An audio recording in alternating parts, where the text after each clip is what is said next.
See, my own story was coming to faith, a genuine faith at the age of 17. And over those next several years, it felt like everything I prayed came to pass. I even married this girl I fell deeply in love with. We got married during her last semester, right before spring break, when she was at the University of Texas at Arlington. And we even had a job offer to move from Dallas to Seattle. And then it felt like everything started to fall apart. They still wanted us to come, but all the funding had disappeared. So we started to try to raise funds from our family and friends. And through all of their generosity, only $30 was given. You see, they didn't really want us to go. And even there, still, God provided in so many random different ways. It was a difficult experience trying to plant a church in Seattle. So many of the people we were reaching out to were dealing with heavy issues, and there was opposition from our neighbors.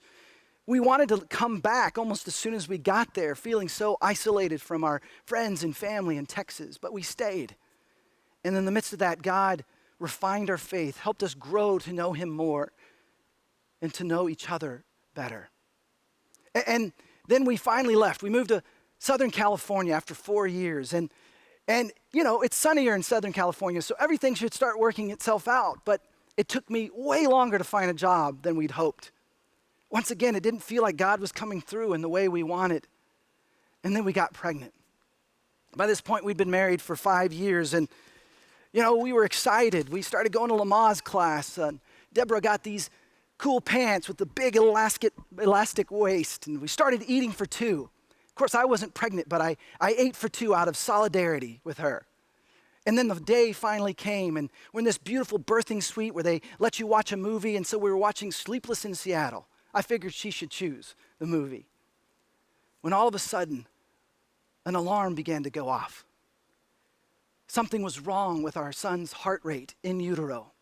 They rushed her off to a room where they did an emergency C-section, and I was able to get into the room just as our son was born, and he was not crying, not breathing.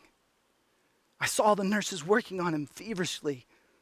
Remarkably, finally, I heard a faintest of cries.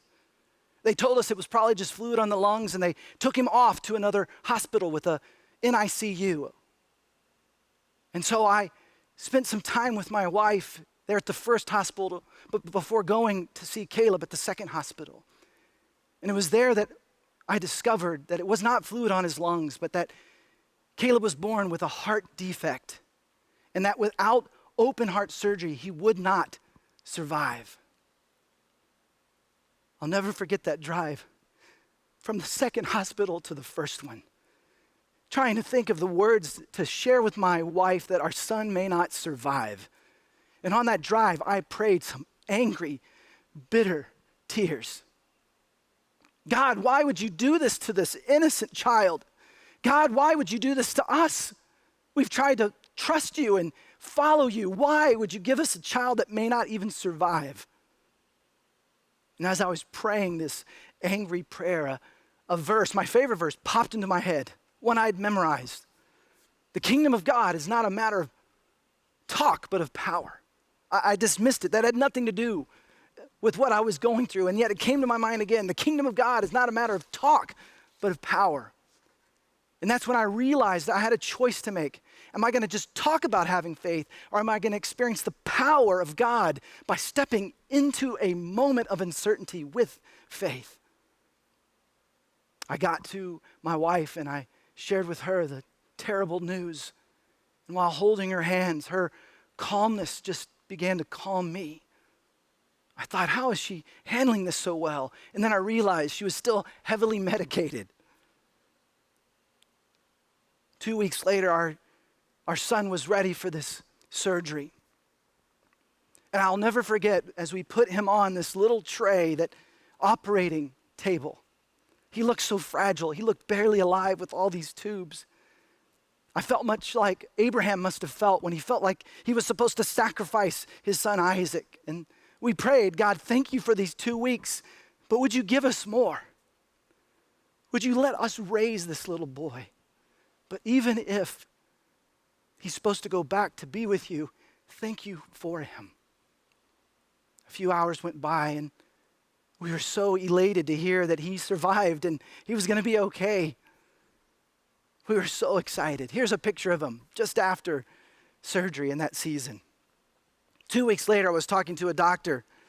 You see, his heart had been surgically repaired, but he was still having to eat through a feeding tube. And I was asking the doctor, why is he still having to eat through this tube? And he explained to me, if a child doesn't eat instinctively within the first few weeks, then he's going to have to learn how to eat.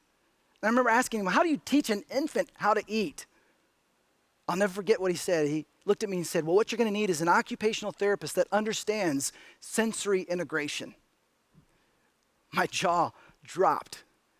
My wife, Deborah, had just graduated with a degree in occupational therapy with an emphasis in sensory integration. Tears came to my eyes and the fog began to fade. I began to realize that God knew that this little boy needed this mommy, that he was looking out for us.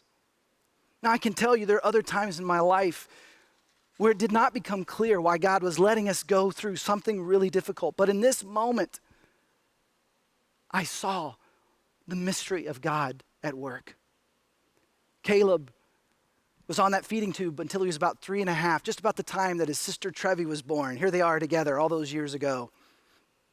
Now they're 21 and 18. But what's amazing is in that season, we felt closer to God than we've ever felt. We felt more loved by God, and through his people felt cared for. We saw friends in the NICU unit come to faith. We saw kids in our youth group where we were serving at Mosaic in Los Angeles come to faith. See, here's what we need to know. Number 4, trust God to bring good when we suffer.